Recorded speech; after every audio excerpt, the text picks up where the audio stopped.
Hey guys, welcome back to Blind Strike Exotics. I'm rough. It is early in the morning. It's like 5 a.m.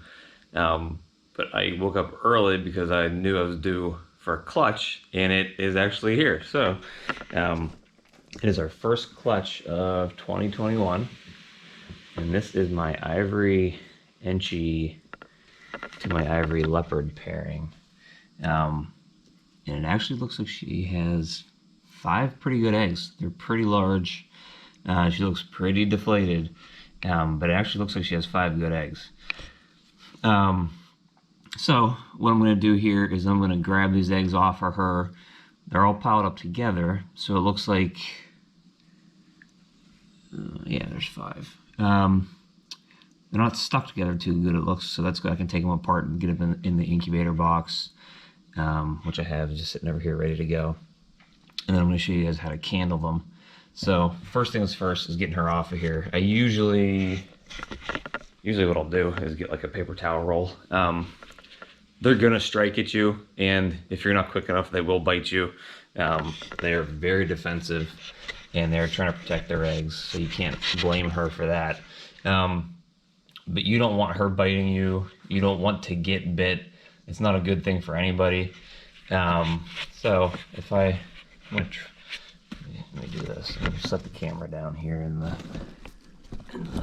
incubator, her tub, so I can use 2 hands. Come here, mommy. It's okay. Just kind of divert her head a little bit. You want to try to not kick the eggs too much. And she doesn't seem like she's... What you want to do is grab the tail, if you can get her tail out, and try to not roll the eggs too much. That one is rolling out, but that's okay because we're going to candle them anyways. And she is pretty deflated. Alright, mommy's out. Alright, so then I'm just going to carefully put these eggs in the incubator. 2 of them. They're pretty good size. They look like they're probably good, so when we candle them, we'll see. Alright, she's back in here. You want to check to make sure all the eggs are out, too. When I was looking at her, she only looked like she had 5, and I don't feel any more in her. And she's pretty thin. So I think she's empty at 5. Now with her, what you want to do after you take the eggs out is you want to do a full clean of this tub, and you even want to soak her in some warm water with some Dawn dish soap, a tiny little bit. You want to remove all of the scent of eggs in here. You don't want her to think that she's still trying to maternally incubate these eggs. You want that smell completely gone, because what that does is it gets her back on food right away. So after I get the eggs taken care of, I'm going to have to clean out her tub, just full clean, and give her a full bath. And then hopefully, last year with a couple that I had, I mean, they went back on food within a week or 2. But she was actually pretty good, no striking. So it's first time mom. Looks like there's 5 good eggs. So the next thing we're doing here is egg setup. So again, if you watch my other videos, incubator's all set up, ready to go. I've had it ready to go forever. Tubs are in there. They already have the diffusion panels for the eggs to sit on. I have the thermostat in there. And it looks like the battery's dying, but I think we're okay. And I'll show you guys how to candle the eggs. Alright, so if you didn't know, the eggs need to be embryo side up. So I'm going to try to do this the best I can here. So you can see here, that's just kind of clear and white on the left side, and as you get closer this way, you start to see a network of veins. And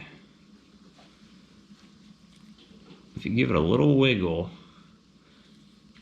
you can start seeing a little, I don't know if you can see it or not in the camera, but there's a little kind of pocket right in the middle where all the veins lead to.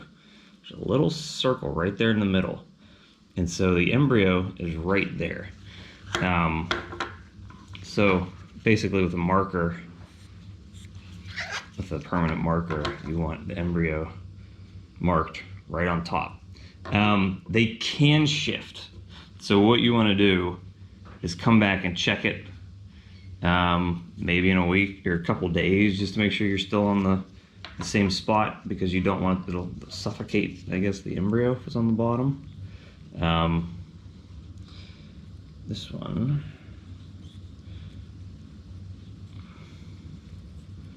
looks like it's right here. I always like to just kind of wiggle it around a little bit just to double check. But this one looks like it's on that side, so sorry you can't see while I'm marking it, but it's got to be pretty dark in here to be able to mark them. So I got that one on top. These eggs all look good. She probably laid them a couple hours ago, which is okay. These couple eggs are stuck together.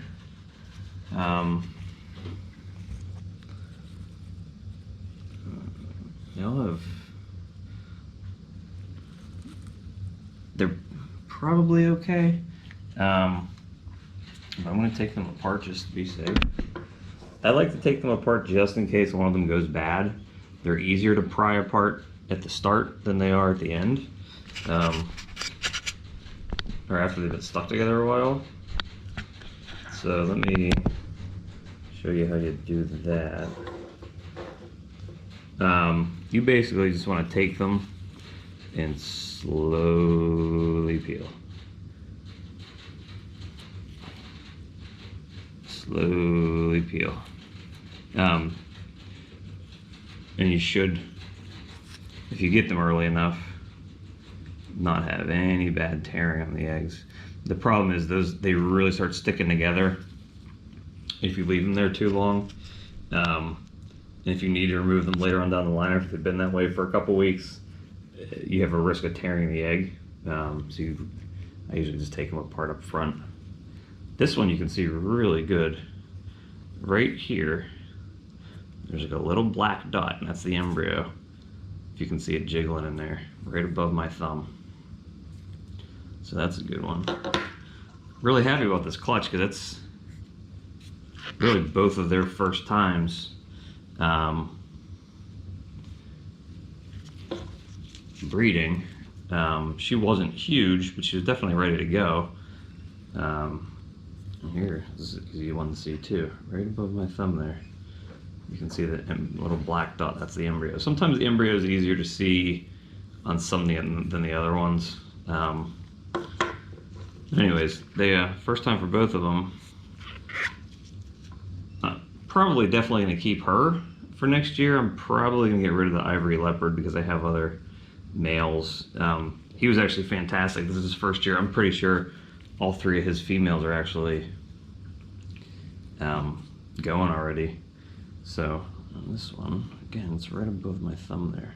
So her 3 eggs that were stuck together actually looked like they were all right side up. So that's good.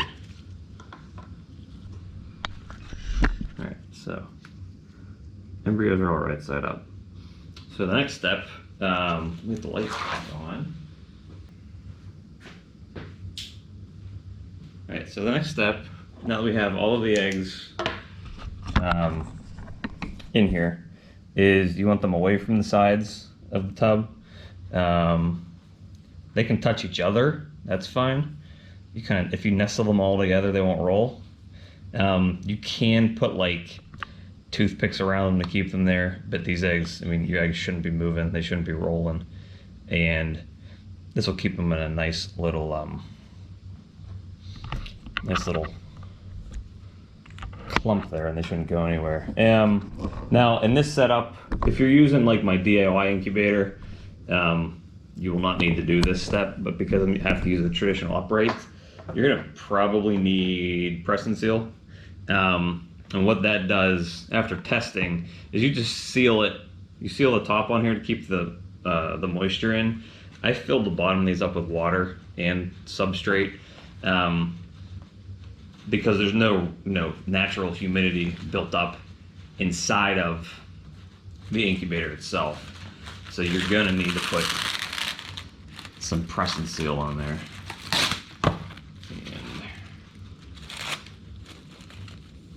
And that'll keep the moisture in. Fortunately, the boxes I have don't have a very big lip on them, so I kind of have to make sure this is on here tight, because the other issue is you will get some condensation. You don't want the eggs getting dripped on, so you want to make sure this is like a pretty even seal on top so that the water's not dripping down on the eggs.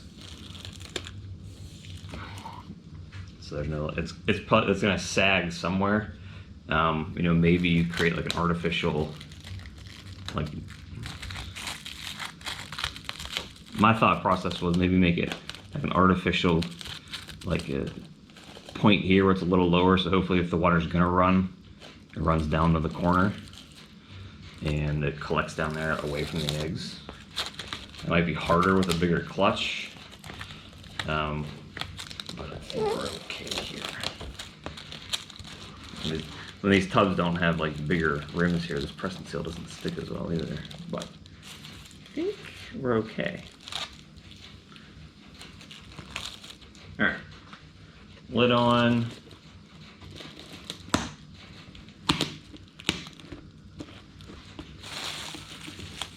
Okay, next step, hold on one second, we'll get some more tape, is to label it.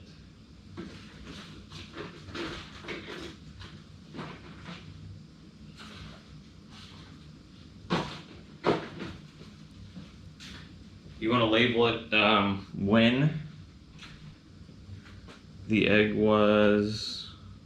were dropped, and whose eggs they were, and when they're due. So,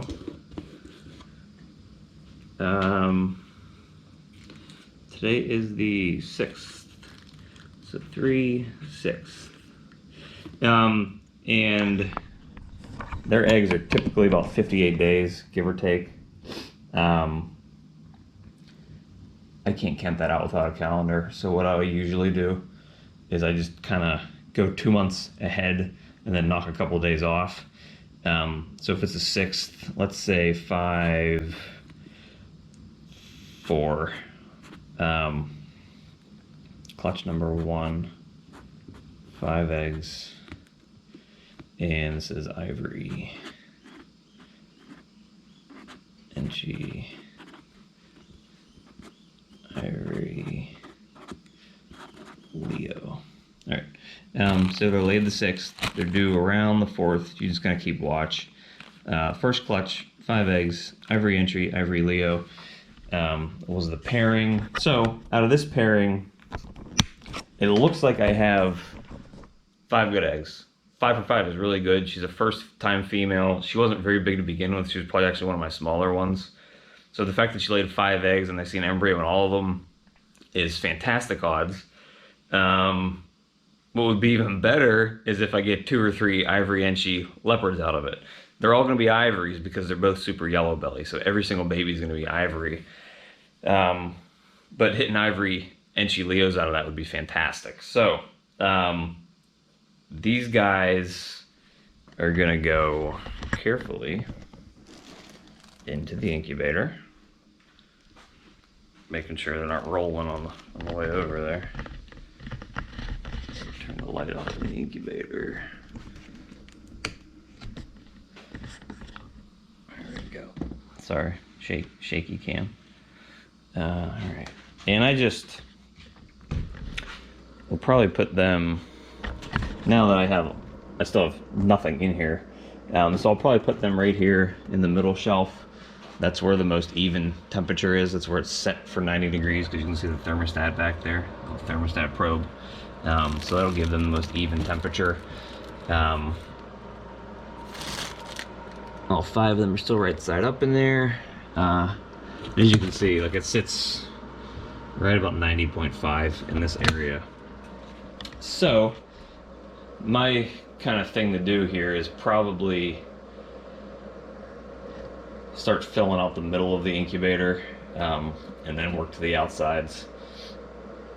But, so we got our first clutch. It is Ivory Enchi to Ivory Leo. We got 5 eggs out of it. All 5 of them look good. First time mom, which is fantastic. First time dad as well. He killed it, actually. He was probably my best breeder this year. I honestly think that. So his females are all right here in the middle. I think all of his females are. Actually, she shed last night, and there he is. I think she's. I didn't catch her. I didn't catch her ovulate, but she shed, and I mean they've blocked up 1, 2, 3, 4, 5, 6, 7, 8 times. He went to this other snake 1, 2, 3, 4, 5 times, and she just shed this week too. And she's all curled up like she's getting ready. So, and he paired up to the Ivory female 3, 4, 5, 6 times, 7 times. So he was an absolute stud. I think because of the other males I have, he's probably going to get placed on morph market. You know, after I confirm these other 2 girls are going, because I really don't have plans for them after this. So if you're looking for an Ivory Leopard breeder male, I have a stud for you coming out in a little bit here. I also have Danky King listed on Morph Market as well. I have an awesome banana male that I'm getting in here this next week that kind of replaced him, and I really don't have any use for him anymore. So he's also did a fantastic job of breeding this year. His females, one of them is building follicles right now, and the other one is due to late next week. So another awesome breeder male up for sale, if he's still there by the time this video gets there. So this is exciting. This is the first clutch of 2021. You know, getting at 5 a.m. in the morning. I have one due on the 12th. I have one due around the 24th. And then, let's see, probably the 3rd of April, and the 5th of April. Princess shed, she only locked up 3 times, 4 times.